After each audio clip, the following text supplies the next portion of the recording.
আন্তরিকতার সাথে আমাদের পাশে থেকেছেন। তাই আজকে কিন্তু একটা সুন্দর বাংলাদেশ তৈরি হয়েছে।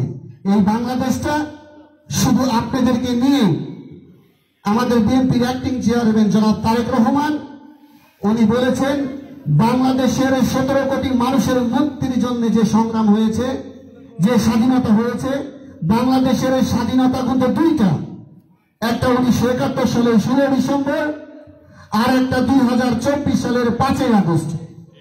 এই 5 আগস্টে বাংলাদেশের স্বাধীনতার মাধ্যমে বাংলাদেশের মানুষ গণতন্ত্রের মুক্তি হয়েছে, বাংলাদেশের বাক স্বাধীনতার মুক্তি হয়েছে, বাংলাদেশের সকল সাংবাদিক মিডিয়াদের ভাইদের একটা স্বাধীনভাবে এদেশে সংবাদ প্রচার করার জন্য একটা মুক্তি লাভ করেছে।